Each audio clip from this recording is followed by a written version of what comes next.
लेती हूँ, मैं उसको संभाल लूंगी, पर जैसे ही आप आओगे फिर आपको सुना दूंगी, आप कर लेना। वो ठीक है। बोले क्या बोलना है? बोले कृष्णचंद्र। पत्नी बोली ठीक है। अब कृष्णचंद्र बोलने लगी पत्नी, कभी कहीं जाए कभी कहीं जाए, कुछ करे। वो कृष्णचंद्र बोलते बोलते घसीटे चंद्र हो गया। लौट करके अपने पति के पास, पति बोल हाँ वो मैं भोजन कर लिया, जल्दी गुरु मंत्र सुना दे मुझको, क्या था मैं तो भूल गया। बोले घसीटे चंद्र। वो उसी से ही हल जोतने लगा, घसीटे चंद्र घसीटे चंद्र घसीटे चंद्र। आकाश में वैकुंठ में बैठे हुए वैकुंठनाथ भगवान प्रसन्न हो गए और प्रसन्न होकर के बोले लक्ष्मी जी हम जा रहे हैं। बोले कहां? बोले एक किसान का उद्धार करने जा रहे हैं, उसको वैकुंठ लेके आएंगे।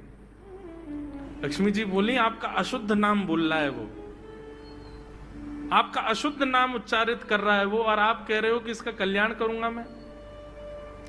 ठाकुर जी बोले देखो नाम भाव कुभाव अनख आलसहु, नाम जपत मंगल दिश। नाम कैसे भी जपे कोई दोष नहीं है, बस भाव मेरे प्रति होना चाहिए। वो नाम भले ही गलत जप रहा है लेकिन उसके हृदय में तो मैं ही हूं ना। और एक बात बताऊं लक्ष्मी जी आपको। बोले क्या? बोले ये घसीटे चंद्र अशुद्ध नहीं है, मेरा नाम है ये भी। बोले क्यों? बोले जब हम छोटे थे तो बाल लीला कर रहे थे ब्रज में, यशोदा मैया खूब नहलाती धुलाती और बढ़िया सुंदर श्रृंगार करती, लेकिन हम पूरे नंद भवन में घुटमुन चल चल के कभी नीचे लुढ़क करके कभी ऊपर गिर के सब माला तोड़ लेते, अस्त व्यस्त वस्त्र कर लेते, घुंघराले केशों की ऐसे भुज्जा बना लेते, ऐसा रूप बना लेते। यशोदा मैया बोली आओ मेरे घसीटे चंद्र, सुबह कृष्ण चंद्र बना के भेजती हूँ, घसीटा चंद्र बन के आता है शाम को। तो बोले तब यशोदा मैया ने हमारा नाम रखो घसीटे चंद्र तो इसलिए शुद्ध नाम है। तो ठाकुर जी के बहुत सारे नाम हो गए, कनुआ, गोपाल, गोविंद, माधव, कन्हैया।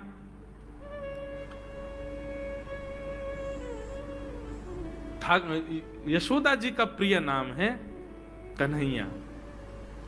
मैया लाल जी को इसी नाम से पुकारती है। ठाकुर जी अब धीरे धीरे 3.5 वर्ष के हो गए, और जैसे ही 3.5 वर्ष के भय महाराज, मानो जैसे उनके शरीर में स्प्रिंग एक्टिवेट हो गई हो। इतना ऊधम मचाते हैं, इतना ऊधम मचाते हैं, पूरी गोकुल की नाक में दम कर रखा ठाकुर जी ने। यशोदा मैया ने लाल जी को नूपुर पहना रखे। सवेरे जैसे ही ठाकुर जी उठते हैं, नूपुरों की आवाज आती है तो यशोदा मैया तुरंत रसोई घर से दौड़ के जाती है लाला के पास। लेकिन ठाकुर जी इतने चतुर हैं, यमुना तट पर जाते हैं और नूपुरों में बालू भर लाते हैं कि कल नूपुर आवाज नहीं करेंगे, सुबह उठ के हम घर से भाग जाएंगे कहीं और, मैया को पता ही ना चलेगी। ऐसा उदम मचा में श्री सुखदेव जी वर्णन कर रहे हैं। श्रृंग्यग्निडम शशि जल द्विज कंटकेभ्य क्रीडा परावति चलौ स्वसुतौ निषेधुम् गुह्यानि कर्तुमपि यत्र न तज्जनयो गुह्यान् सेकात आपतुरलं मनसो नवस्थान्। सुखदेव जी वर्णन कर रहे हैं राजन, अब ठाकुर जी वो लीला कर रहे हैं जिस लीला पर देवताओं को भी विश्वास नहीं हो रहा है। ऐसी लीला ठाकुर जी कर रहे हैं कि किसी को भरोसा ही नहीं हो रहा कि जगत नियंता जगदाधार ये कर सकता है। और ठाकुर जी क्या करते हैं? बोले ये मत पूछो क्या करते हैं, यूं कह रहे हैं क्या नहीं करते। जो माता पिता अपने बालकों को बहुत ऊधमी समझते हैं, बहुत बड़ी कृपा है ठाकुर जी की कि आपके घर ठाकुर जी जैसे ऊधमी बालक नहीं है। ऊधमों के सिरमौर हैं ठाकुर जी। कैसा ऊधम मचाते हैं? बोले श्रृंगी। नहा धो करके ठाकुर जी सवेरे तैयार होते हैं, सबसे पहले गैयाओं के पास जाते हैं। मैया कहवे लाला नहा धो के सबसे पहले गैयान को प्रणाम करवे जा, गैयान को स्पर्श कर फिर कछु करियो। ठाकुर जी गैयाओं को प्रणाम करने जाते हैं। जैसे ही देखते हैं कि कोई गैया बैठी है सो ठाकुर जी कहें अरे अरे मैया या गैया को आलस आ गयो, या को आलस दूर कर दूं। सो बैठी हुई गैया के ठाकुर जी सींग पकड़ लेते हैं और सींग पकड़ करके अपनी ओर खींचते हैं, दूसरी तरफ से सींग बलराम जी पकड़ लेते हैं। अब ऐसे सींग पकड़ करके ऐसे ऐसे गैया के सींग हिलाते हैं। अब बैठी रहती गैया थोड़ी देर तो कोई बात नहीं, जैसे जोर जोर से हिलाना प्रारंभ करते हैं सोई गैया खड़ी हो जाती है, और जैसे गैया खड़ी होती ठाकुर जी लटक जाते हैं सींगों से। अब ठाकुर जी को तो बढ़िया झूला बन गया, गैया की सींगन पर झूल रहे हैं। थोड़ी देर तो गैया इधर से उधर ठाकुर जी को झुलाती रहती है, लेकिन थोड़ी देर बाद जैसे ही ठाकुर जी की पकड़ कमजोर होती है, गैया को पता चल जाए कि अब लाला गिरवे वार होए, तो गैया भी इतनी चतुर कि वो गोबर में ही जाके खड़ी हो गए। ठाकुर जी के इन्हें आगे कुछ चल, मैं गोबर में है जाऊंगा। गैया के ना अब तो मैं यहीं खड़ी रहूंगी, तुम गोबर में ही गिरो। और सोई ठाकुर जी को हाथ छूट जा, मैया मैया बचाइयो, देख जे गैया मुंह को गोबर में फेंक रही है।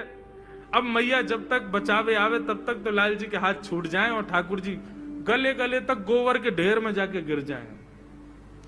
पर यशोदा मैया निकाले, कितनों सजाए लो, कितनों ए लाला तू वैसे ही कारो, ऊपर ते मैं तो को बढ़िया सुंदर बना के रखूं, लेकिन तू घूम फिर गया गोबर में ही आके चौं खेले।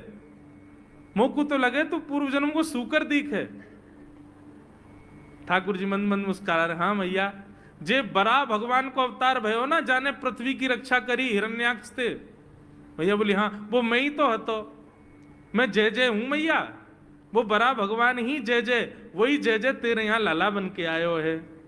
यशोदा मैया के बातन ने मत बनाए कर, नेक नेक बड़ो है क्यों बोलो सीखो, ऐसी बात बनावे, जय जय बोले अपने आप पे, नावे धोवे है ना है, मोह पहुंचे ना है, मैं जय जय हूं। ऐसी मधुर लीला ठाकुर जी कर रहे हैं। आकाश में 33 कोटि देवता ये लीला देख करके अपने नेत्रों पर विश्वास नहीं कर रहे। ऐसे मधुर ठाकुर जी। श्रृंगी अग्नि ड्यमष्टि। एक दिन नंद भवन में गैया ब्याह गई। जैसे ही गैया ब्याई, ठाकुर जी जैसे ही गैया ब्याती है ठाकुर जी वहीं खड़े हो जाते हैं। और बंधुओं शास्त्रों में आज्ञा है कि गाय जब ब्याह रही हो, बछड़े को जन्म दे रही हो या बछिया को जन्म दे रही हो, उस समय गैया जो होती है वो दो मुखी हो जाती है। एक मुख तो सामने है, और जब जन्म देती है तो बछड़ा या बछिया उसका मुख जब बाहर आता है तो दो मुखी हो जाती है। ऐसी दो मुखी गैया की जब आप परिक्रमा करते हो तो पूरे ब्रह्मांड की परिक्रमा का फल प्राप्त होता है।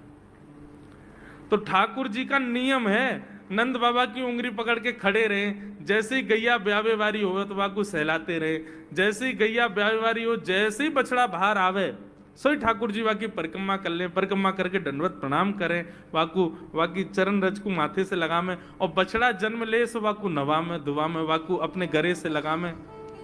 एक दिन ठाकुर जी जोर जोर से रोने लगे। बछड़ा जैसे ही जन्म लियो बछड़ा ने, ठाकुर जी रोने लगे। नंद बाबा शांत करा में नहीं माने, बलराम जी ने शांत करायो नहीं माने। यशोदा मैया गोद में लेके बैठी, बोले लाला का भयो, तू रो क्यों रोए? बोले मैया मेरे संग बहुत बुरा भयो। यशोदा मैया बोली कहा भयो? बोले गैया के बछड़ा ने जन्म लियो। मैया बोली तो वाह बछड़ा को मैंने मुंह खोल कर देखो, वाह के सबरे दांत निकरे आए। मेरे जन्म को 3 साल है गए, अभी तक 4 ही दांत निकरे मैया, वो टूट जाए। दमष्टि रो रहे हैं अपने दांतन को, मेरे दांत चौना निकल रहे सबरे। बाप बछड़ा के जन्म लेते सबरे दांत आ गए, मेरे दांत चौने ही आ रहे हैं। यशोदा मैया ऐसी मधुर बात सुन करके लाल जी को हृदय से फिर झूठी झूठी कहती, मैया कहती लाला तू दूध ना पीवे ना, पूरे दिन मक्खन खावे, मक्खन चीकनो होवे, दांत निकरे चिकनो है कि सुई पेट में चलो जाए, तो दूध पिए कर। कबहू भड़ेगी चोटी मैया मोरी, कबहू भड़ेगी चोटी। कभी अपनी चोटी पकड़ के रोते मैया मेरी चोटी चौना भर रही। बलराम की चोटी देखो कैसी नागिन जैसी चोटी है वाकई, और मेरी चोटी कैसी है मैया, नेक सी पतरी सी। मैया बोल लाला तू दूध ना पीवे, दूध ते चोटी बढ़े। बलराम देखिए ऐसा जग भर के दूध पीवे। सो ठाकुर जी दूध को पात्र हाथ में ले में, अपनी चोटी खोल ले में, और फिर चोटी पकड़ करके दूध पी में, और दूध पीते पीते नापते रहे कितनी बड़ी भई कि ना भई अभी। ऐसी मधुर लीला ठाकुर जी करते हैं। ऐसी लीलाएं हैं ठाकुर जी की कि उन लीलाओं को सुनकर के जो ज्ञान के मार्ग को नहीं समझ पाते, जो वैराग्य के मार्ग को नहीं समझ पाते, जो ज्ञान और वैराग्य से ठाकुर जी को प्राप्त नहीं कर पाते, वो इन लीलाओं से ठाकुर जी के हो ही जाएंगे। ऐसी लीला है। और क्या करते हैं ठाकुर जी? बोले द्विजकंटकेभ्य। इतनी मधुर लीला है ठाकुर जी की। नंद भवन से सुबह सुबह निकल जाते हैं और राह चलता कोई भी हो अपरिचित, यदि वो साधु है, यदि वो कोई वैष्णव है, यदि वो कोई भजनानंदी है, तो ठाकुर जी उसके पास चले जाते हैं और पास जाके पता क्या बोलते हैं? अरे तुम यहां डोल रहे हो? बोलो भैया कौन हो तुम? अरे जी सब बाद में पूछियो, हम तो यूं कह रहे तुम यहां घूम रहे हो, नंद बाबा तुम्हारी मां बात देख रहे हैं, नंद बाबा तुम्हारा इंतजार कर रहे हैं। किसी से भी? बोले काय को कर रहे हैं भैया इंतजार? अरे आपके काजे यशोदा मैया ने 56 भोग बनाए हैं, और यशोदा मैया तो थाली सजा के बैठी है, आप घर जाओगे तब आपको प्रेम से प्रसाद पवाएंगे, फिर दक्षिणाओं देंगे। अरे जल्दी करो, देरी मत करो, जल्दी नंद भवन पहुंच जाओ। रोज 150 से 200 अपरिचित वैष्णव संत साधु नंद भवन आते हैं और सब आकर के कहते हैं यशोदा मैया आप हमारी प्रतीक्षा कर रही थी, लाओ प्रसाद पवाओ। यशोदा मैया बोली मैं कौन ने कही आपसे? बोले आपको लाला बोल रहा हूं कि यशोदा मैया तो ये कह रही। यशोदा मैया जैसे तैसे पवा देती, दक्षिणा देती, रात में लाला से कहती चौरे लाला तू सबंते यूं क्यों कहते मैं प्रतीक्षा कर रही? मैया एक तो मैं अपने घर में सब तीर्थन को भेज दूं, ये संत महात्मा चलते फिरते तीर्थ है मैया, इनको जितना हो सके अपने घर बुलाना चाहिए, इनको प्रसाद पवाना चाहिए, या हमारे गोकुल में आवे वाले सब संतन को खोज खोज के मैं तो तेरे पास भेजूं, ताकि तू ने रसोई घर में लगेगी, भोजन प्रसादी बनावेगी और बढ़िया संतन को पवावेगी, तो तेरे घर में सबरे तीर्थ आ जाएंगे मैया। ऐसा प्रेम। एक दिन ठाकुर जी के अब मित्र बन गए। कौन है मित्र? मधुमंगल, श्रीदामा, तन सुखा, मन सुखा, धन सुखा, सुबल, ये ठाकुर जी के मित्र हैं। एक दिन ठाकुर जी अपने सब मित्रन के संग बैठे और मित्रों के संग बैठे हुए ठाकुर जी बोले भैया कल से हम लोग सब यज्ञ करेंगे। मधुमंगल, श्रीदामा बोले क्यों लाला यज्ञ क्यों करेंगे? अरे नंद बाबा रोज अग्निहोत्र करें, मैंने उनसे पूछी अग्निहोत्र करवे ते कहा होवे, तो नंद बाबा बोले अग्निहोत्र करवे ते मन चाही वस्तु प्राप्त हो जाए, अग्निदेव प्रदान करें। ठाकुर जी के सब सखा बोले लाला तू काय को करेगो अग्निहोत्र?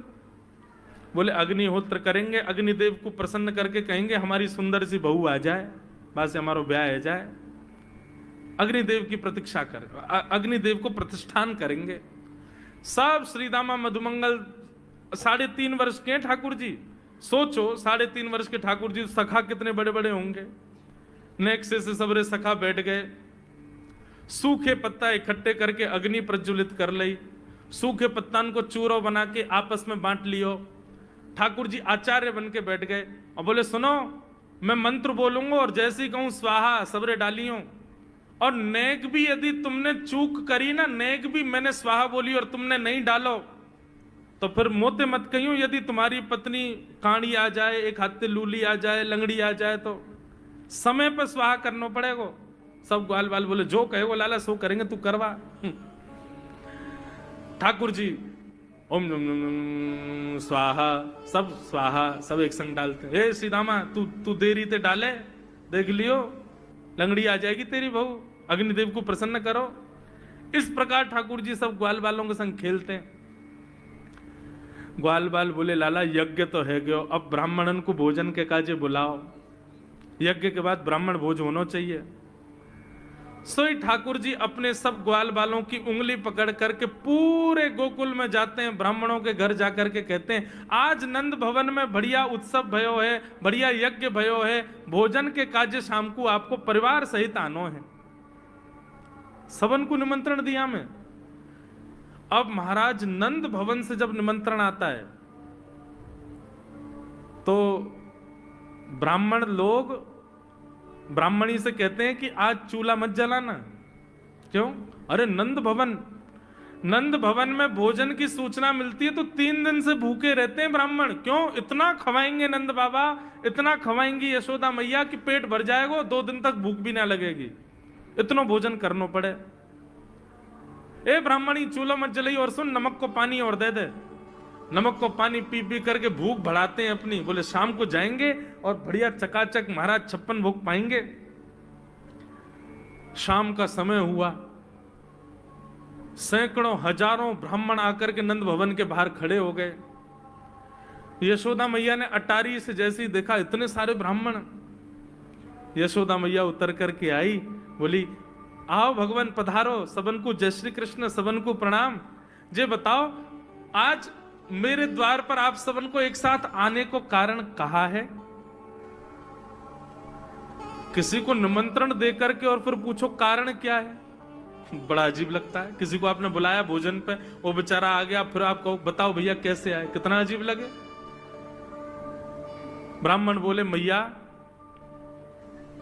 तुम हमसे पूछ रही हो या बात है? अरे सवेरे तो भूखे प्यासे बैठे हैं, जल्दी भोजन पवाओ। आपके यहाँ यज्ञ भयो, यज्ञ की पूर्ण आहुति की प्रसादी पावे आए हैं, और काई क्यों आए हैं? यशोदा मैया बोली कौन सा यज्ञ, कब भयो यज्ञ, कौन सी पूर्ण आहुति? ऐसा कछु ना भयो हमारे यहाँ, आप लोगों को कोई गलत जानकारी मिली है, कौन ने कही आपसे? ब्राह्मणों के नेत्रों में आंसू आ गए। बोले मैया एक तो हम सवेरे से भूखे, ऊपर से ब्राह्मणी से मना और करे आए कि तू चूल्हा मत जलाइयो। ब्राह्मणी भी बात निहार रही है कि डिब्बा में लेके आएंगे हमारे काजी भी भोजन। खाली हाथ गए तो ब्राह्मणी डांटेगी अलग। मैया तेरो लाला सवेरे सवेरे आयो और सब ग्वाल बालन के संग आके हमसे कह के गयो यज्ञ भयो, यज्ञ की पूर्ण आहुति में भोजन करवे सबन को आनो है, हम तो यही मारे चले आए। यशोदा मैया बोली या लाला ते कैसे बचूं मैं, पूरे दिना कम से कम 2-2.5 हजार लोगों को निमंत्रण ऐसे ही देते रहे। यशोदा मैया बोली आपकी व्यवस्था करूं, लेकिन पहले या लाला को तो देखूं मैं, है कहां ये? नंद भवन के पीछे बगीचा में ठाकुर जी अपने सब ग्वाल बालन के संग खेल रहे। यशोदा मैया गई, जाकर के बुलाए, ए लाला, ओ कन्हैया यहाँ पे आ। ठाकुर जी ने जैसी देखी यशोदा मैया बुला रही है, लेकिन यशोदा मैया के संग जे कौन खड़े हैं? ए श्रीदामा मधुमंगल। बोले हाँ ये तो सांची में आ गए सबरे ब्राह्मण, हम तो ऐसे खेल खेल में निमंत्रण दे के आए इनको। मैया बहुत मारेगी, भैया मैं अकेला नहीं जाऊंगा, तुम भी चलो मेरे संग, यदि मुंह में एक थप्पड़ पड़ो तो तुम मुंह पड़वाऊंगा। मैया बहुत मारेगी आज। और मधुमंगल श्रीदामा जबरदस्ती उनको हाथ पकड़ के ठाकुर जी ले गए। हाँ मैया बता कहा कह रही? मैया ने कान पकड़ो, है रे लाला, जो जो बड़ो है तो जा रहा हो, तेरे उधमन की सल ना है पड़े। कहा क्यों तेने? बोले कहा क्यों मैंने, ये सब कौन है? मुँह का पतो कौन है? मैं ना जानू मैया इन्हें। बोले जे सब रे ब्राह्मण है हमारे गोकुल के, और सब यूं कह रहे हैं तेने इनके घर जाके इनको सबन को निमंत्रण दियो, यूं कहीं हमारे यहाँ यज्ञ भयो आकर के आप सबन को भोजन पानो है। मैया तेरी सौगंध खा के कह रहा हूं, मुझको तो जीव ना पता इनको घर कौन सी गली में, झूठ बोल रहे हैं सब रे, मैंने निमंत्रण ना दियो। ब्राह्मण सब बोले मैया देखो कैसो सफेद झूठ बोल रहे हैं आपके आगे। मैया बोली सच बता तेने निमंत्रण क्यों दियो? तब ठाकुर जी बोले मैया बताऊं? बोले बता।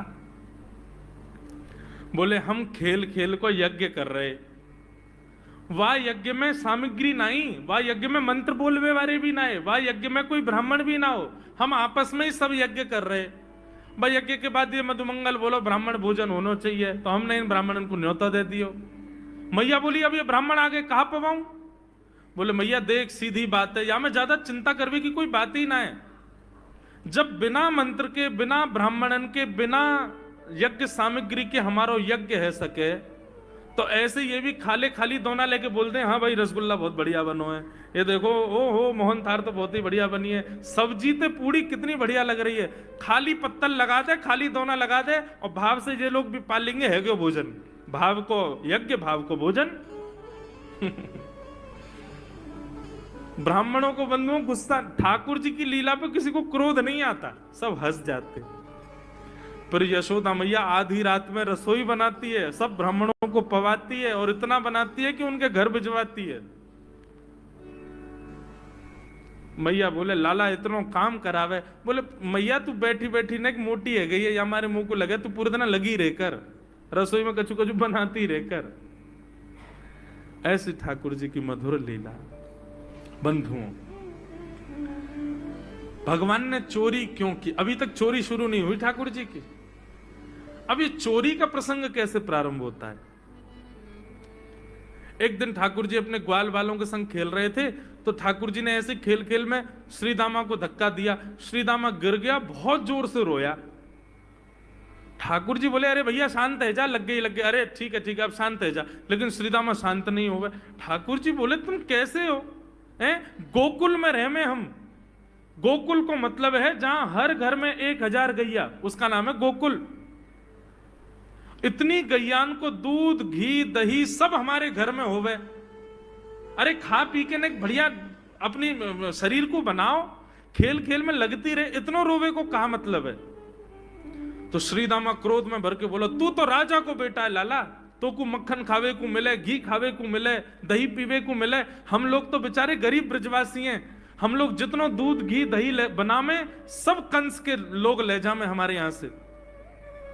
कंस ने ब्रजवासीन के ऊपर कर लगा रखो है, टैक्स लगा रखो है, कहा कि प्रत्येक ब्रजवासी को इतनो मटका भर के घी दूध दही सब मथुरा भेजना पड़े, हम लोग घर में ना रख सकें, क्योंकि कंस के सिपाही जब आके हमारे घर की तलाशी करें, यदि इतने मटका हमारे घर को प्रसारित हैं, वहां से ज्यादा यदि हमारे घर में मिल गए तो मृत्यु दंड होगा हमारो। समझ रहे हैं बात? कंस ने पूरे ब्रजवासियों को कह रखा है कि हर घर में 4 मटकी से ज्यादा नहीं होनी चाहिए, उससे अधिक आने वाला दूध घी दही ये सब मथुरा भेजना है।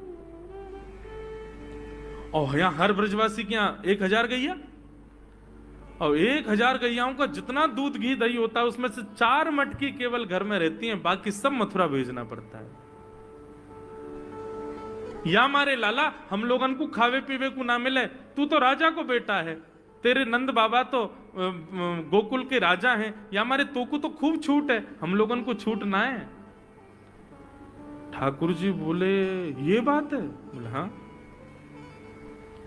ठाकुर जी बोले मेहनत करें हम, गैया को पाले हम, गैया को घास खवाएं हम, गैया की सेवा करें हम, और दूध पीवे को वो राक्षस कंस।